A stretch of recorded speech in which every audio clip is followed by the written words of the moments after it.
breathe. I'm not going to give you a cheap trick or a coffee mug quote. Today, I'm going to touch a place where maybe no one has spoken to you without detours.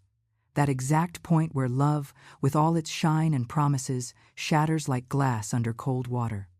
Not because you're weak, not because he's a monster, not because life is unfair for sport. It shatters because everything that's alive changes shape, and sometimes we keep hugging the shape even when the essence is gone. This episode is a lamp inside a room you've kept in semi-darkness. You're going to switch it on with me. There will be dust dancing in the air, objects you no longer recognize, and a you who knows more than you've allowed yourself to hear. Before we move forward together, I want you to notice a small tension in your chest or your stomach. That's where you keep the truths you haven't told yourself. I'm not going to expose you. I'm going to help you listen to yourself. And while we do, I want to give you a small assignment that connects us. Before we continue, I'm really curious to know where in the world you're joining from today and at what time. I'd love to read you in the comments. It won't take you more than a few seconds, and it helps me picture your chair, your cup, your window. If you once loved with all your might and suddenly started speaking softly, not to be kind, but so as not to bother. If you ever caught yourself checking your phone more out of anxiety than interest. If you ever said, "This is going to change," while your throat swallowed stones, this episode is for you. Because when love ends, it doesn't always make noise. Sometimes it ends like a song someone turns down while you're talking. You don't notice, and when you go to dance, there's no music. You stand still, holding a suspended step, an arm in the air, and a silence that wasn't in your plans. What's coming today isn't a map of revenge, nor an ode to cynicism. It's a manual of honesty, written in the ink of scars. If you stay, I won't promise it won't hurt. I promise it will hurt with meaning. I want you to imagine love as a house you and another person build. At the start, everything is choice. The plot, the plans, the orientation so the sun comes in, the kitchen colors. There's excitement, there's work, there are hands that get dirty and eyes that shine. And one day, without bad intentions, the leaks begin. A conversation that never happened, an apology filed away, a boundary that didn't arrive in time, a promise kicked down the road. Leaks don't knock the house down, but they dampen the photos, swell the wood, breed the smell of mildew. If no one climbs to the roof, if no one goes down to the basement, if no one acknowledges the crack, the house doesn't collapse. The house becomes uninhabited. You keep sleeping there, but you don't rest. You keep cooking there, but food has no taste. You keep decorating, buying plants, hanging curtains, but nothing switches on. That is love's silent ending. When you stay in the house out of habit and no longer out of home. There are 5 ways that house comes to an end. 5 trajectories that carry us sometimes slowly, sometimes suddenly, toward the exit door. They're not the only possible metaphors, but they're 5 patterns that repeat with different names in different cities, in very different women. Today, I'll talk about them, not for you to collect labels, but so you can recognize yourself in time and know how to start again with yourself. And when I say start again with yourself, I don't mean a solo dinner with wine and a scented candle, lovely as that is. I mean something more serious. Rewriting the contract between your voice and your life, between what you say you deserve and what you accept every day. The first way love ends is by erosion. There's no infidelity, no shouting, no slamming doors. There's forgetting. You forget to ask how his day really was, not with the automatic question that expects a fine and yours. You forget to touch his back on the way to the kitchen. You forget to look into each other's eyes at breakfast. You forget that private language you invented. He forgets too. Erosion isn't a villain. It's the result of living on autopilot. You gradually kept the functional version of the bond and stopped feeding the living version. It's like forgetting to water a plant you adore, but now only look at when it yellows. And you tell yourself, we're busy. It's a phase. When these months pass, we'll dedicate time to us. Meanwhile, you get used to sleeping farther apart, to sharing less, to asking with hints, to reading each other more with fear than with trust. The ending by erosion doesn't warn you. One day, when you want to go back to the plant, it no longer responds. You have to accept it didn't die suddenly. It was allowed to die little by little on all those days when neither of you went down to the basement to listen to the drip. The second way love ends is by saturation. Here there was intensity. You said everything. You loved with hunger. You promised the future and spent yourselves in the present. Some couples confuse connection with fusion. They become one out of fear of not holding up as two. Saturation doesn't arrive from a lack of love, but from an excess of demand. You ask that person to be partner, refuge, therapist, accomplice, community, purpose, salvation. He asked the same of you. That doesn't make him bad, it makes him human and scared. But love breaks when you load it with everything you don't want to look at in yourself. You saturate it with the expectation that the other person will fix you, distract you, finish raising you. It isn't conscious, it's desperate. Saturation kills desire, because desire needs air. It needs mystery, distance, two shores that choose each other, not two islands soldered together. Here the ending looks like a small, unattended fire that burns from within. You exhaust patience, you exhaust words, you exhaust the ability to forgive clumsiness. And when both are tired, any spark is read as proof that it no longer works. The truth is more painful and simpler. It worked, but you asked love to build an entire city by itself. The third way is by betrayal of your own voice. This is an intimate ending, almost secret, sometimes invisible to the other person. It ends when you start leaving yourself at the door every day to enter that bond. You leave small parts behind. Today your opinion, tomorrow your desire, the next day your sadness, and before you know it, the one inside looks like you, talks like you, puts on makeup like you, but doesn't beat like you. It's easy not to notice this ending because the relationship can look fine. There are even photos, even plans, even laughter. But you know not because you think it, but because you feel it that you over-negotiated. And then comes the silent reproach. He didn't ask you to, but you paid the price anyway. You felt proud of everything you gave, except what you took from yourself. That pride has poison at the tip. You start charging yourself in the form of anger, apathy, self-sabotage, picking fights over tiny things to see if anyone sees you. Here, love doesn't end because love ran out. It ends because you're no longer there to sustain it. When you aren't there, no love suffices, because the love you receive bounces off the door where you left yourself. The fourth way is through sustained disrespect. I'm not talking about a bad day, a clumsy remark, or a heated argument. I mean a pattern. Words that degrade, silences that punish, ironies that humiliate, boundaries that get crossed, promises made knowing they won't be kept. When you normalize that, love changes its name. It starts to look like affection mixed with fear, desire mixed with anxiety, companionship mixed with hypervigilance. It hurts to admit it because you don't want to paint dark the story that also had light. That's legitimate and human. But chronic disrespect is toxic damp. Even if you air the place out, it returns. Not because he's irredeemable, but because the real agreement between you two was built with materials that no longer serve a livable house. Here, the ending needs a clear door. It's no use staying and waiting for the structure to magically change with pretty words. You need backbone, not to rewrite the story to suit your nostalgia, and courage to understand no one will ask of you what you aren't giving yourself.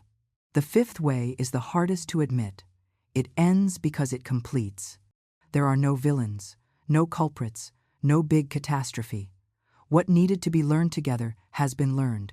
What needed to be seen in each other's mirror has been seen. There's no drama, but there is sorrow, because letting go of the good for the true is one of the most delicate adult tasks. Here the greater risk isn't staying out of fear, but staying out of gratitude. How am I going to leave someone who loved me so much? How can I let go of someone who didn't hurt me?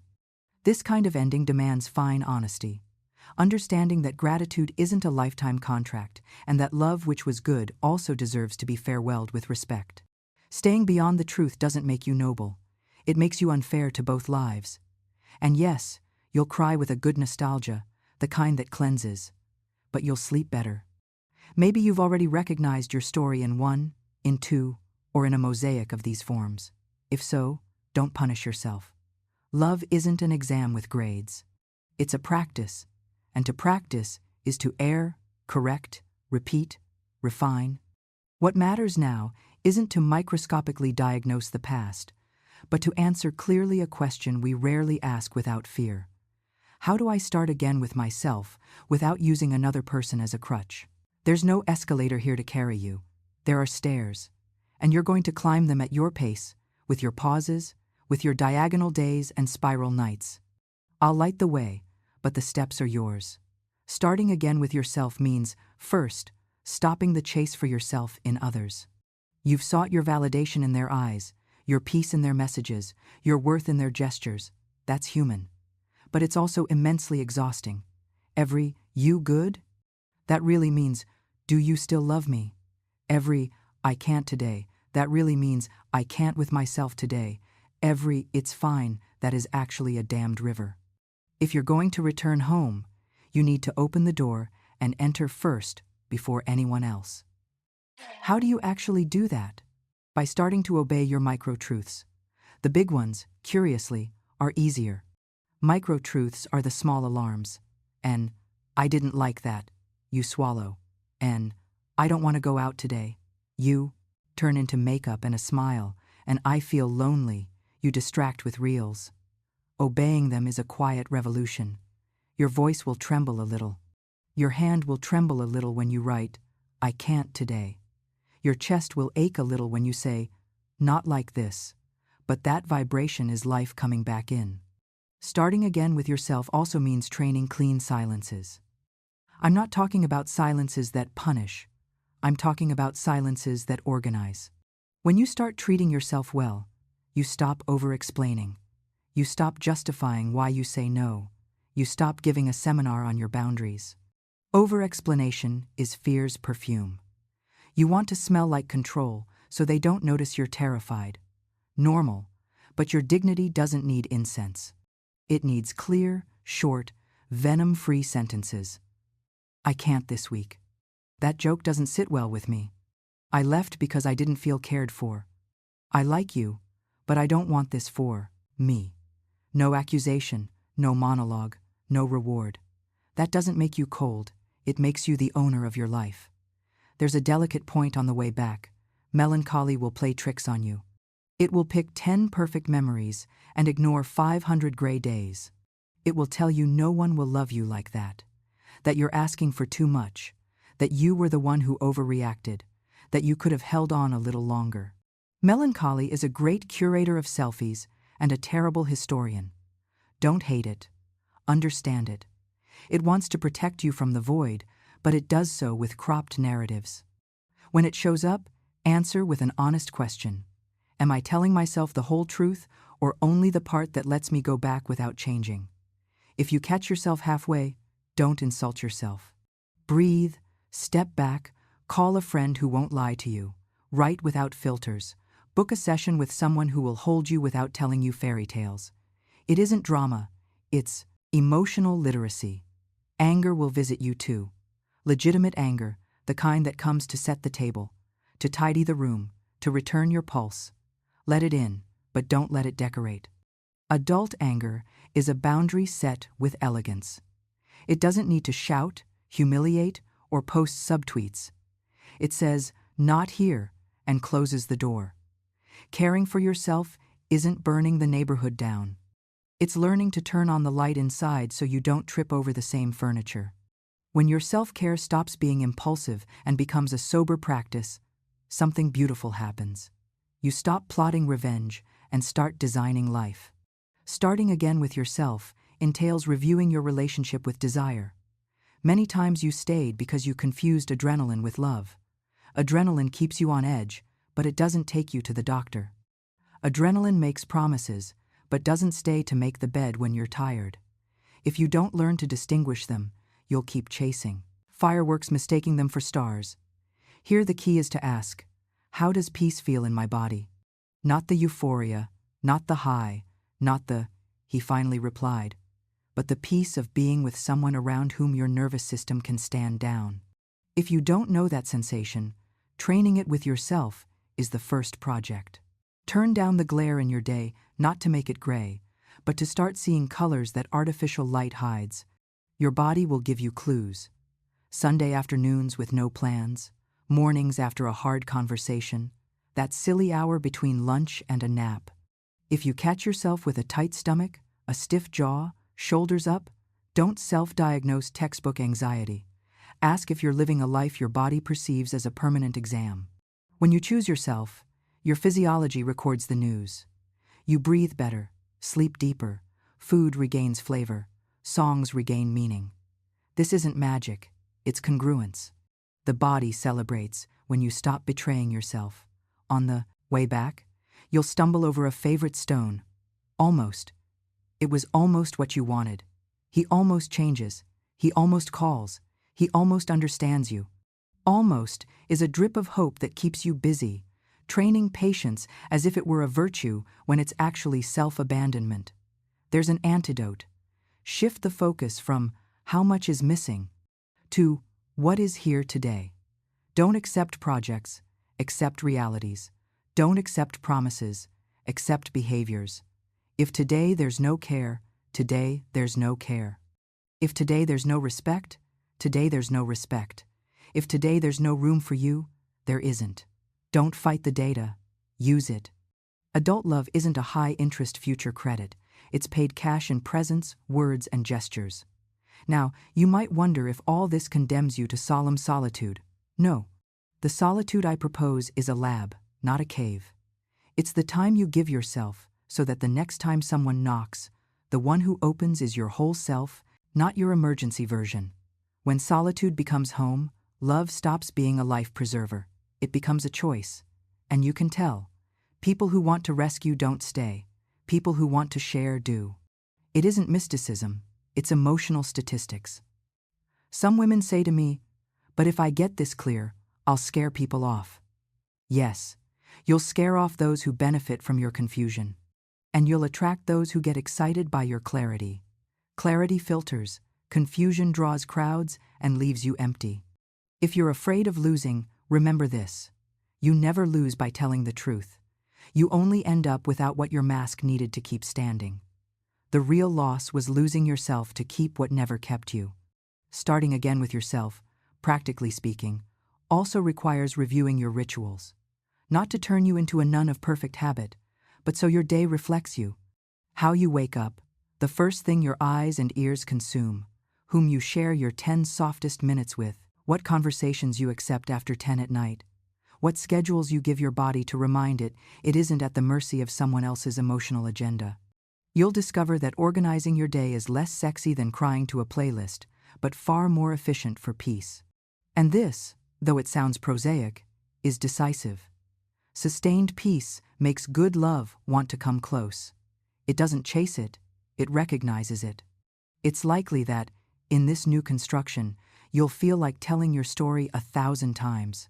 Explaining why you did this, why you endured that, why you left, why you returned, why you're leaving again. Say what's necessary, but don't turn your story into an identity. Your pain deserves a platform, not a throne. Speak to integrate, not to perpetuate. When you stop living around the wound, humor appears, tenderness appears, the ability to laugh at your version that chased for signs in anything appears. That laugh doesn't ridicule you, it frees you. It looks at you with love. It says, you did the best you could with what you knew, and now you know more. One last important conversation: forgiveness. Not the kind that demands you forget the unforgettable, nor the kind that forces reconciliation when you don't want it. Forgiveness as unhooking. As in, I'll stop investing energy in sustaining this narrative because I've understood what I needed to understand. Sometimes that forgiveness happens with the other. Sometimes it's private and silent. Sometimes it happens slowly, like snow melting in shade. Don't force it. Don't sell it as evolution when it's fear of being angry, nor stay living in anger on principle.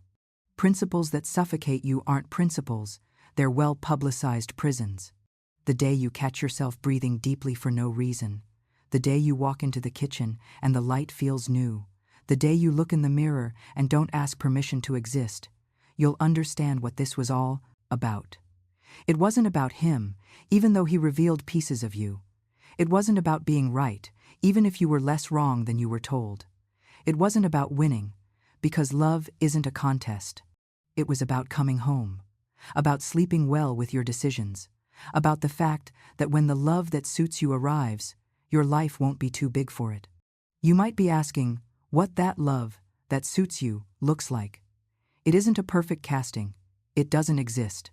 It looks more like two people who arrive with their tools, their therapy hours, their sense of humor, their ability to apologize and repair, their willingness to set the table and wash the dishes. Love that isn't scared of your no, that respects your silences, that doesn't make you compete with its past or its ego. Love that doesn't promise the whole future in the first week, but makes the present so good the future appears on its own. Love that doesn't compete with your peace amplifies it. If you meet it, don't idealize it. Care for it with actions, not speeches. If you haven't met it yet, care for yourself as if it were already watching. Because in a way it is. The person you'll be when it arrives is being built today. I want to leave you with an image.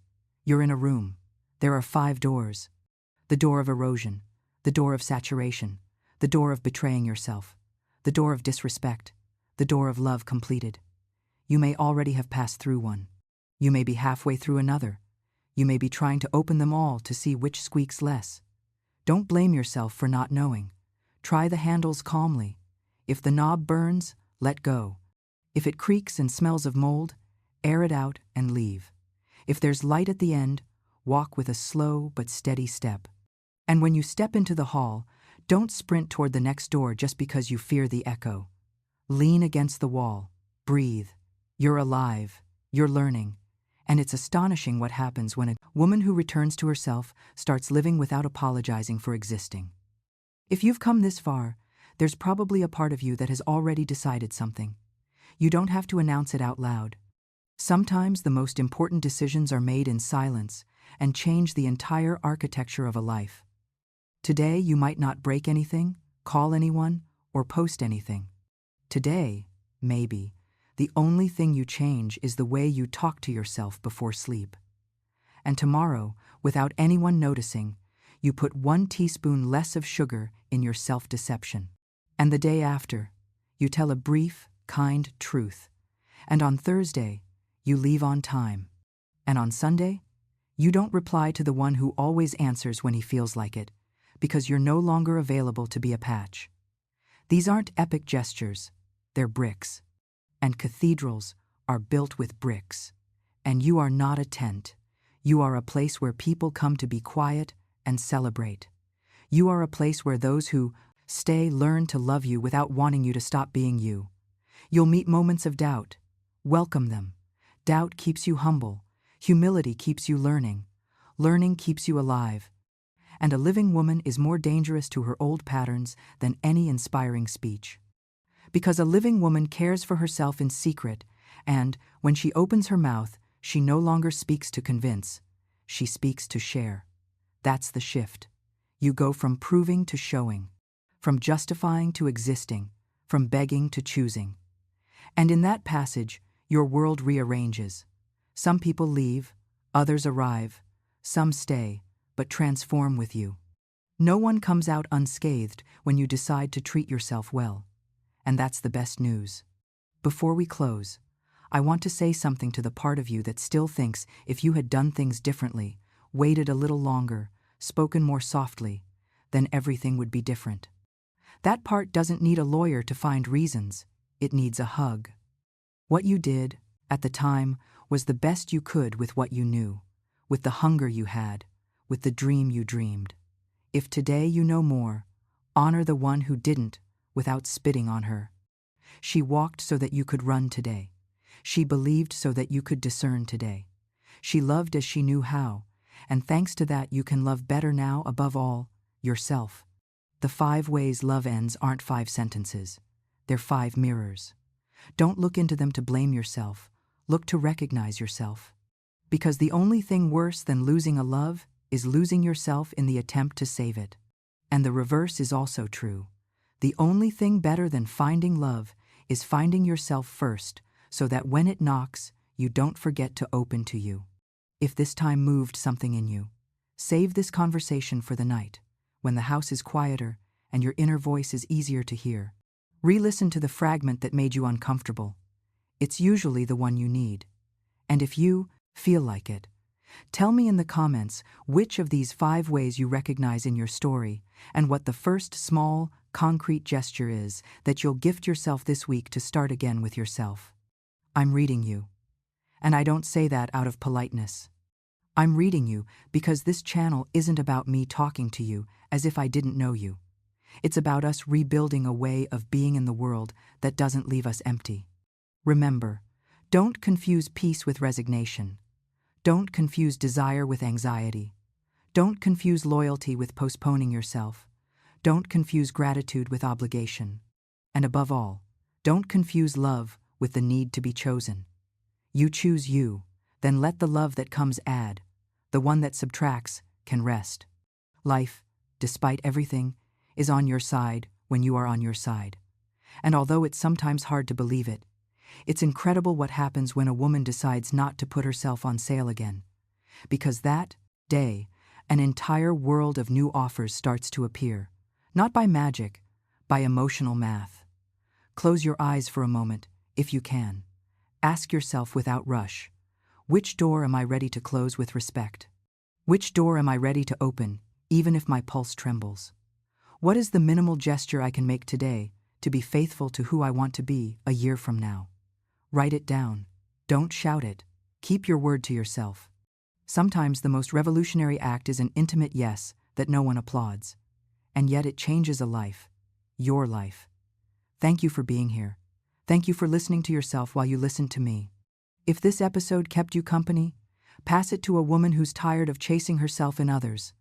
Not to save her, but so she has a flashlight in the night. And when you finish, return to yourself. That's the path. It always was. And you knew it, even if it was hard to put into words. Today you've said it in a whisper. Tomorrow, if you want, we'll say it louder. But today, living it is enough.